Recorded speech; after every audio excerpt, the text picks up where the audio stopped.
여러분 안녕하십니까. 2023년 10월 25일 코멘트입니다. 5월에도 9명이 탄 어선이 탈북을 한 일이 있었는데 어제도 4명이 탄 목조 선박을 탈북을 해서 동해안 속초에 억류 중입니다. 탈북자들의 이야기를 들으면 북한은 석유가 없어서 해군 경비정들이 따라오지 못한다고 합니다. 왜냐면 왔다가 돌아갈 기름이 없기 때문에. 그래서 아마 해상 탈북이 많이 나올 것 같습니다. 향후 몇 주 안에 미국 최초로 현물 비트코인에 투자하는 ETF가 승인이 될 가능성이 높아지면서 최근 블랙락이나 피델리티 등의 현물 비트코인 ETF를 출시하기 위해 서로 경쟁 중이며 비트코인을 비롯한 가상화폐들의 가격이 오르고 있습니다. 미국의 주요 주식들의 실적이 발표가 되면서 예상보다 실적이 나빠진 구글이나 텍사스 인스트루먼트 같은 회사도 있고, 반면 좋아진 마이크로소프트나 비자 같은 회사도 있었고, 유가도 내려오고 채권의 가격도 반등을 하면서 다우, S&P, 나스닥은 각각 0.62%, 0.73%, 0.93%씩 상승했습니다. 미국의 법무부는 테슬라가 주장하는 잠재적 주행거리가 과장됐다고 보고 관련 문서를 제출하라고 요청했으며, 증권거래위원회에 제출한 분기보고서에도 테슬라의 자율주행 기술과 직원 채용 등에 대해서도 조사를 하고 있습니다. 일본의 미쓰비시 자동차가 르노의 새로운 전기차 부서에 최대 2억 유로, 2,850억 원 정도를 투자한다고 합니다. 대세가 전기차인 것을 다시 한번 확인시켜주는 것입니다.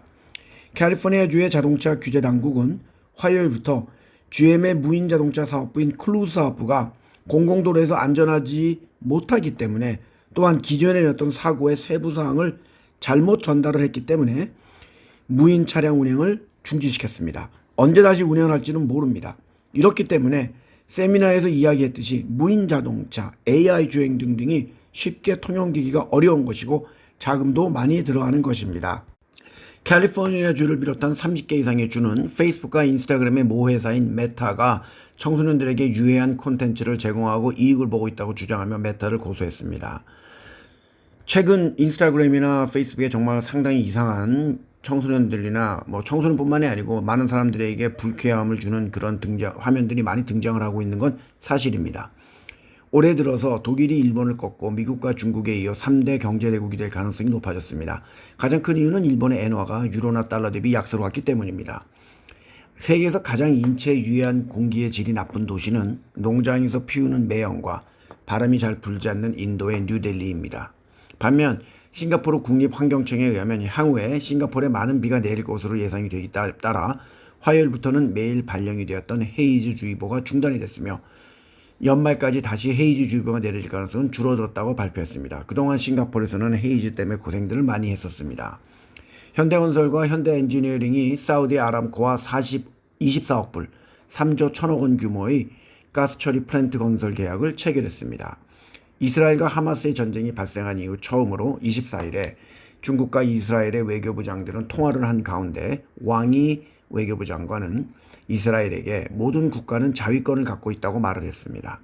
또한 말레이시아의 안와르 수상을 포함한 16,000여 명의 말레이시아 사람들은 팔레스타인을 지지하는 시위를 했습니다. 어제 베트남에서 4명의 한국인이 타고 오던 집차가 계곡을 지나다가 갑자기 불어난 물에 휩쓸려서 떠내려가서 사망을 했습니다. 운전사도 같이 떠내려갔지만 다행히 살아났습니다.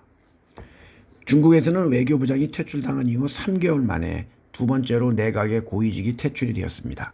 어제 이상후 국방부 장관은 임명된 지 7개월 만에 축출이 되었고, 국무위원 측에서도 경질이 되었습니다. 시진핑 주석의 다방면에서의 개혁은 경제 부흥책과 동시에 진행이 되고 있는 모습입니다. 많은 사람들이 시진핑이 권력이 악화되는 것이 아니냐라고 하는데 아닙니다. 권력이 강화되고 있다는 걸 보시면 되겠습니다. 언론에 잘 모르는 햇소리에 속지 마시길 바랍니다. 총선을 얼마 앞둔 나라의 경제까지 엉망진창인 파키스탄에 수감된 임란칸 전 총리가 비밀 문서를 유출한 혐의로 월요일에 기소가 되었습니다. 2022년에 축출된 그는 그 이후 그는 수많은 법적 사건에 휘말렸으며 그의 정당 또한 대규모 탄압에 직면하고 있습니다. 중국의 국영펀드는 중국 주식들이 4년 반 만에 최저치를 기록하자 ETF를 위주로 매수를 했고 향후에도 계속할 것이라고 이야기를 했습니다. 그 결과 HSCI와 CSI 300 같은 지수들이 상승을 하고 있습니다. 이미 세미나나 코멘트에서도 이야기했듯이 시진핑 주석을 믿고 중국을 믿는다면 HCI 같은 ETF는 7,000원 이하에서의 저가 매수하는 것을 추천합니다. 러시아의 거대 알루미늄 기업이 우크라이나 침공으로 인하여 일어난 혼란으로 인해 공급이 부족해졌기 때문에 중국의 알루미늄 공장의 지분 30%를 매입하기로 했습니다. 영국의 바클레이즈 은행은 3분기에 FICC는 Fixed Income, Currency, Commodity를 줄여서 하는 말로 FICC 부문의 트레이딩 부문이 예상치를 달성하지 못하고 작년 동기 대비 26% 하락을 하면서 강력한 경비 절감을 하기로 했습니다. 보통 투자은행이 경비 절감을 한다고 하는 것은 대규모의 인력이 해고당한다는 것을 의미합니다. EU의 국회의원들은 화요일에 회의를 앞두고 새로운 AI 규칙과 관련된 몇 가지 문제에 대해서 아직까지 공식적인 합의를 하지 않고 있어서 12월까지는 결정이 되지 않을 것으로 보인다고 합니다. 그만큼 규제를 할 사항들이 많이 있다는 것으로 보이며 각 나라마다의 상황도 다르기 때문에 의견의 통일이 쉽지 않을 것으로 보이며 AI에 관한 규제 이런 것들은 앞으로도 계속 나올 것으로 보입니다. 우크라이나에서는 푸틴에 반대하는 러시아 국적의 시민 수십 명과 소수민족으로 구성된 부대를 만들고 곧 전투에 투입할 것이라고 발표했습니다. 이스라엘을 방문한 영국 수상은 가자 지구에 2,400만 불, 323억 원 정도의 추가로 인도적인 지원을 한다고 밝혔습니다.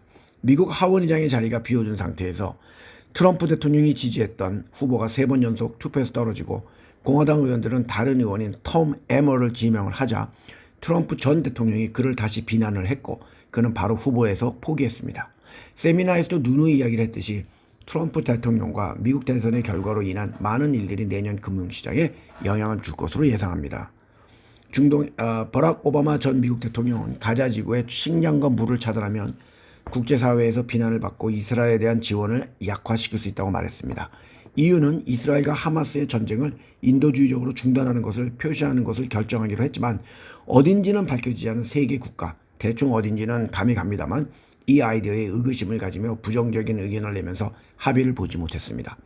어젯밤 8대의 트럭이 인도적인 지원품을 싣고 가자에 도착을 했으며 유엔의 사무총장은 즉각적인 휴전을 촉구했으며 이스라엘은 잡혀간 포로들에 대한 정보를 공유하거나 알려주면 현금과 그들의 신상을 보호해주기로 발표했으며 이스라엘 정부는 바다로 침입하는 하마스의 다이버들과 총격전도 있었다고 합니다. 한국 시간 10시 25분 현재 지수는 0.39% 하락을 하고 있지만 삼성전자 우선주가 0.74% 오르고 있고 키움증권은 제가 며칠 동안 계속 얘기했듯이 예상대로 6.19% 반등을 하고 있으며 고매도가 많은 에코프로비엠은 4.5% 하락을 하고 있습니다. ETF는 CSI 300이 0.9% 오르고 있고 HSCI는 예상대로 2.03% 오르며 7,035원에 거래가 되고 있습니다. 반면 레인보우 로보틱스는 1.34% 하락을 하고 있고 두산 로보틱스도 1.24% 하락을 하면서 개인 투자가들은 쉽게 언론의 광고에 속아서 이익이 안 나는 주식에 투자를 하지 않아야 한다는 좋은 본보기가 되고 있습니다. 카페는 어저께 센투사 골프장에서 찍은 잔뜩 흐린 싱가포르의 모습을 첨부했습니다. 즐거운 수요일 되시기 바랍니다. 감사합니다.